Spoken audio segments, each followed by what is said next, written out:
का टुकड़ा था जिस पर कोई फसल नहीं उगती थी। वो थोड़ा काम करके और कुछ कर्जा लेकर अपने परिवार को पालता था।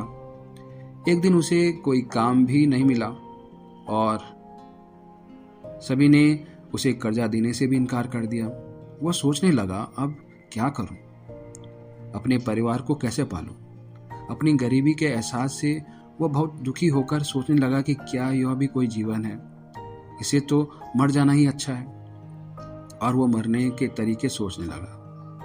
इतने में उसने देखा कि कुछ लोग उसकी तरफ आ रहे हैं। उन्होंने पास आकर उस गरीब से पूछा, भाई, यह जमीन किसकी है? गरीब ने कहा कि यह उसकी जमीन है। तब उन्होंने कहा, देखो, हमारे अनुसंधान से पता चला है कि इस जमीन के नीचे तेल है। अगर तुम हमें खुदाई करने दो और पता लगाने दो, उसके लिए हम तुम्हें भाड़ा दे देंगे। उस गरीब ने कहा, वैसे भी यह बंजर जमीन कोई काम की नहीं है, आप खुदाई करके मुझे भाड़ा दे दो। उन्होंने ड्रिलिंग किया तो पता चला कि सचमुच उसके नीचे इतना तेल है कि प्रतिदिन 80,000 बैरल तेल निकल सकता है। वे लोग बहुत खुश हुए और इस गरीब से कहने लगे, देखो, अगर तुम हमें यह जमीन बेच दो तो हम तुम्हें लाखों रुपए देंगे। जब उस गरीब के हाथ में पैसे आए तो वह सोचने लगा कि थोड़ी देर पहले मुझे अपनी गरीबी का एहसास हो रहा था और अपनी गरीबी को मैं कोस रहा था और अपने जीवन को खत्म करने की सोच रहा था, क्योंकि मुझे पता नहीं था कि जिस जमीन के टुकड़े पर मैं खड़ा हूं उसके नीचे इतना धन है। ठीक इसी प्रकार आज हर इंसान आध्यात्मिक रूप से गरीब है और इसलिए दुखी होकर सोचता है कि क्या यह भी कोई जीवन है? आखिर जीवन का मतलब क्या है? भगवान ने यह दुनिया क्यों बनाई? क्यों हमें ऐसी दुनिया में भेजा? ऐसे अनेक सवाल उसके मन में पैदा होते हैं, क्योंकि वह यह नहीं जानता कि उसके भीतर भी अनंत क्षमता और अनेक शक्तियां हैं, जिससे उसका जीवन बहुत सुंदर मधुबन बन सकता है। सिर्फ उसे अपने भीतर जाकर अपनी शक्ति, क्षमता और ऊर्जा को पहचान कर जीवन में लाने की आवश्यकता है। अंतर जगत की यात्रा करने के लिए आत्मा के यथार्थ स्वरूप का ज्ञान होना अति आवश्यक है। शरीर एवं आत्मा की वास्तविकता। जीवन दो चीजों से बना है, एक है जीव, दूसरी है आत्मा। इसे जीव आत्मा बोलते हैं ना। केवल आत्मा से भी जीवन नहीं है और न ही केवल शरीर से जीवन है। शरीर क्या है? शरीर की वास्तविकता 5 तत्व हैं। इसलिए हर प्राणी का शरीर अपना जीवन जीने के लिए उन 5 तत्वों की मांग करता है। ये 5 तत्व हैं वायु, जल, पृथ्वी, अग्नि और आकाश। शरीर को जीने के लिए ऑक्सीजन ही क्यों चाहिए? क्योंकि शरीर की रचना में ऑक्सीजन है। ऑक्सीजन के बदले में दूसरी कोई गैस नहीं चलेगी, ऑक्सीजन ही चाहिए। इसी प्रकार अगर प्यास लगती है तो पानी चाहिए, क्योंकि शरीर पानी की मांग करता है। पानी नहीं है तो उसके बदले में डीजल, केरोसिन, पेट्रोल नहीं चलता, क्योंकि शरीर की रचना में 70% पानी का हिस्सा है। इंसान जब थक जाता है तो उसके शरीर से काफी पसीना निकलता है, जिसके कारण शरीर में पानी का स्तर कम हो जाता है। तो बाहर से आते ही वह कहता है पानी चाहिए, परंतु जब पानी पीता है तब यह सोचकर नहीं पीता कि उसे कितना पानी पीना है। जैसे ही पानी का स्तर शरीर की आवश्यकता अनुसार पूरा हो जाता है तो वह पानी का गिलास अपने आप छोड़ देता है।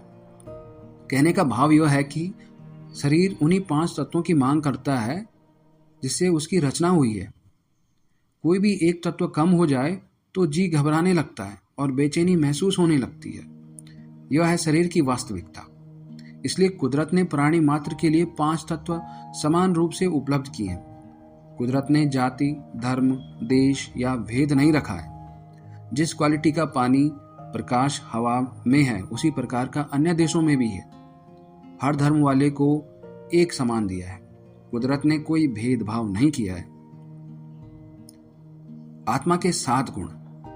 जिस प्रकार शरीर की वास्तविकता 5 तत्व हैं, उसी प्रकार शरीर के अंदर जो चैतन्य शक्ति आत्मा है, उसे जीवन जीने के लिए 7 गुण चाहिए।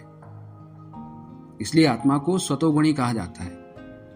आत्मा की चैतन्यता की अभिव्यक्ति इन्हीं 7 गुणों के माध्यम से होती है जो जीवन को अर्थपूर्ण बना देते हैं।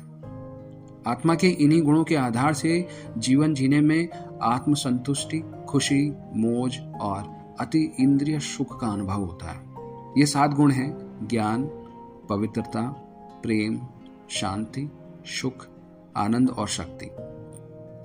ये 7 गुण ही आत्मा की वास्तविकता है। इनका उल्लेख आगे किया जा रहा है। ज्ञान, पहला गुण है ज्ञान स्वरूप। उन 7 गुणों में सर्वप्रथम है आध्यात्मिक ज्ञान। आध्यात्मिक ज्ञान हमें जीवन में क्यों चाहिए? इससे हमारे जीवन में क्या फर्क पड़ेगा? इसकी धारणा न करने से क्या नुकसान हो सकता है? इन प्रश्नों का समाधान करना जरूरी है। संसार में ज्ञान की कमी नहीं है। आज की डेट में देखिए, हर कोई कहता है कि ज्ञान मत दे, ज्ञान मत दे। ज्ञान की कमी नहीं है। विज्ञान भी अपनी चरम सीमा पर है, परंतु आध्यात्मिक ज्ञान की कमी है। तभी मनुष्य भगवान से प्रार्थना करते हैं कि अज्ञान से हमें ज्ञान की ओर ले चलो। हे प्रभु, अंधकार से प्रकाश की ओर ले चलो। या हे प्रभु, हमें सद्बुद्धि दो।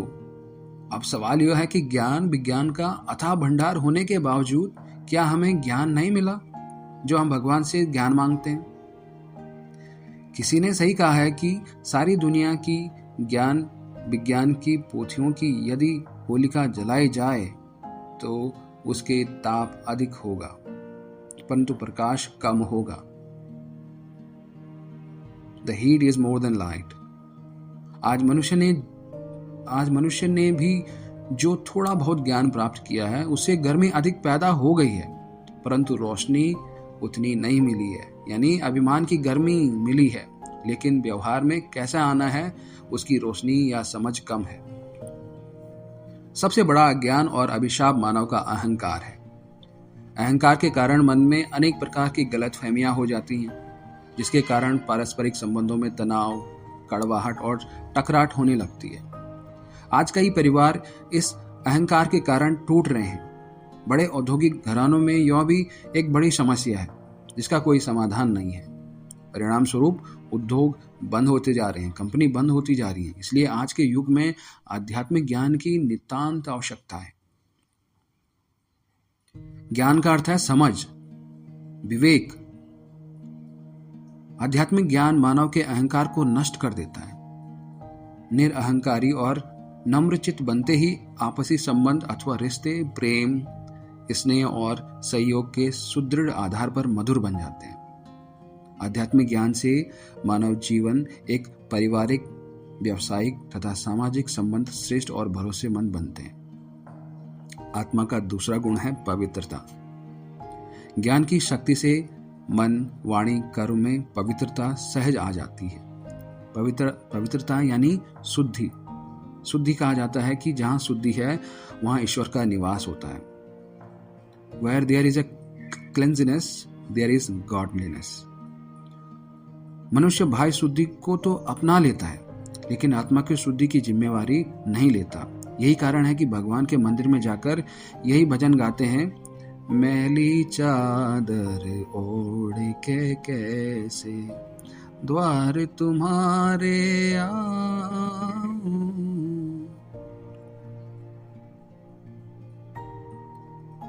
है ना, तो यही गाया गया है, हे प्रभु तू साफ कर दे। क्या गा लेने से शुद्ध पवित्र हो जाएंगे? क्या उसके लिए हमें कोई पुरुषार्थ नहीं करना होगा? पुरुषार्थ यानी पुरुष प्लस अर्थ, यानी पुरुष यानी कि आत्मा को पवित्र करने अर्थ। कई बार देखा गया है कि दो व्यक्तियों की आपस में बहुत अच्छी दोस्ती होती है, परंतु ऐसा देखा गया है कि कुछ समय के बाद वो दोस्ती टूट जाती है। अगर उनमें से एक को पूछा जाए कि आपकी तो बहुत अच्छी दोस्ती थी, फिर क्या हुआ? तब वह दूसरे के बारे में यही कहता है कि बाद में हमें पता चला कि उस व्यक्ति के अंदर कुछ और था और बाहर कुछ और था। बाहर से बड़ी सफाई वाली बातें कर रहा था, लेकिन उसका मन साफ नहीं था, इसलिए वो हमें अच्छा नहीं लगा तो हम उससे दूर हो गए। इससे यह स्पष्ट होता है कि मनुष्य को वही अच्छा लगता है जिसमें विचार, भावना और आचरण की शुद्धता होती है। शुद्धि यानी पवित्रता। जब कोई व्यक्ति अंदर एक और बाहर दूसरा यानी दोहरे व्यक्तित्व वाला होता है, तब लोग यही कहते हैं कि वह बड़ा खतरनाक व्यक्ति है, पता ही नहीं चलता अंदर क्या है। ऐसे व्यक्ति से तो दूर रहना ही अच्छा है, उसे खतरनाक कह देते हैं। परंतु अगर कोई व्यक्ति बहुत भोला होता है, अंदर बाहर एक समान हो, तो उसे लोग कहते हैं कि यह तो भगवान का बंदा है, जो अंदर होगा वही बाहर होगा, उसे कोई खतरा नहीं। आज दुनिया को कैसा व्यक्तित्व पसंद है? हर कोई ऐसी दोस्ती चाहता है जो पवित्र और सच्ची हो, क्योंकि पवित्रता ही हमारा वास्तविक स्वरूप है। आत्मा को सत्य और चैतन्य कहा जाता है, और यही पवित्रता आत्मा का सत्य स्वरूप है। तभी मनुष्य छोटे बच्चे को भगवान का रूप मानते हैं, क्योंकि मन पवित्र है। कोई छल कपट नहीं है बच्चे के मन में। यह पवित्रता ही आत्मा का अनादि और आदि स्वरूप है।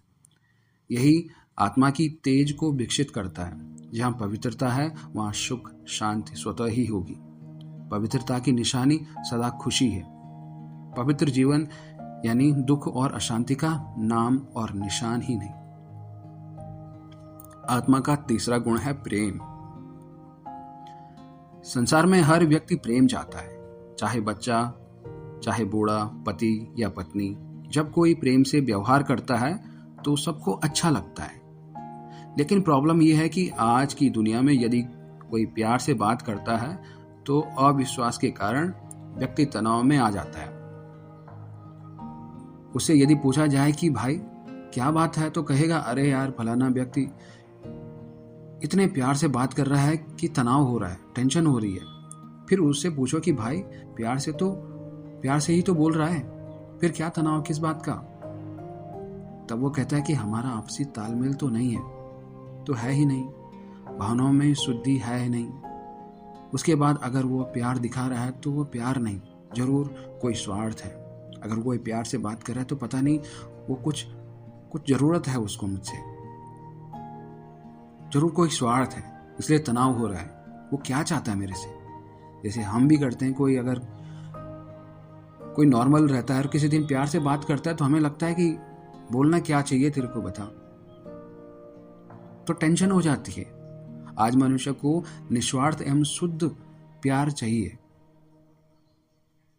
ऐसा निस्वार्थ प्रेम तो आध्यात्मिक समझ और पवित्रता के आधार पर ही मिल सकता है।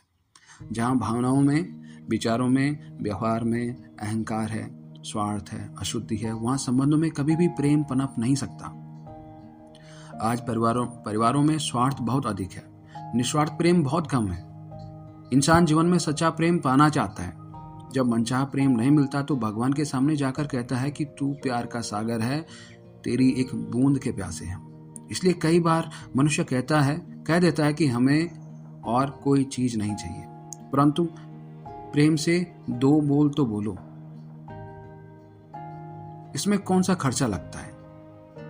जीने के लिए धन आवश्यक है, परंतु उससे भी अधिक आवश्यकता आत्मा को प्रेम की है, क्योंकि प्रेम ही आत्मा का निजी गुण है। जहाँ प्रेम होता है वहाँ एक दूसरे की बात को स्वीकार करना और सत्कार देना, दोनों बातें आ जाती हैं। जहाँ प्रेम है वहाँ जीवन जीने का सच्चा आनंद है। इसलिए कहा जाता है, 2 अक्षर प्रेम का पढ़े सो पंडित होए। जहाँ ये तीनों होते हैं, ज्ञान यानी आध्यात्मिक विवेक, शुद्धि या पवित्र भावना, और निस्वार्थ यानी प्रेम, निस्वार्थ प्रेम, वहां ही शांति होती है। अब चौथा गुण है शांति का। शांत स्वरूप रहना और सर्व को शांति देना, इसी की आज विश्व में आवश्यकता है। आज हर इंसान को शांति चाहिए, परंतु कौन सी शांति? क्या सिर्फ शमशानी शांति चाहिए, या वातावरण की शांति, या कोई युद्ध अथवा कोई लड़ाई झगड़ा ना हो, वह शांति चाहिए? मनुष्य को कर्म करते हुए, जिम्मेदारियां निभाते हुए मन की सच्ची शांति चाहिए, जहां उसका मन प्रसन्नता पूर्वक शांति में रहे, जहां कोई तनाव या परेशानी ना हो, जहां शांत, वो उस टाइप की शांति चाहिए। तभी मनुष्य कहता है कि महल नहीं होगा, छोटा घर या झोपड़ी भी चलेगी, परंतु जीवन में शांति हो। ना मिले वो 56 प्रकार का भोग, लेकिन 2 रोटी मिले और शांति से मिले। कहने का भाव यह है कि घर जीवन के लिए आवश्यक है, परंतु उससे भी अधिक आवश्यकता शांति की है। सबकी यही चाहना है कि विश्व में शांति आ जाए, परंतु यह शांति कोई विश्व शांति सम्मेलन कर लेने से नहीं आएगी। आज विश्व में कोई शांति के लिए थोड़ा भी प्रयत्न करता है तो उसे नोबेल पुरस्कार से सम्मानित किया जाता है, लेकिन फिर भी दुनिया में शांति नहीं होती, क्योंकि विश्व शांति का आधार आत्मिक शांति है। प्रकृति भी शांत तब होगी जब आत्माओं में शांति की वृत्ति आए। इस शांति का आधार आध्यात्मिक ज्ञान या विवेक है। मन में पवित्र विचार एवं भावनाएं तथा शुद्ध व्यवहार और आपसी संबंधों में निस्वार्थ प्रेम से शांति की स्थापना होती है। शांति की यह शक्ति सारे विश्व को अशांत से शांत बनाने वाली है।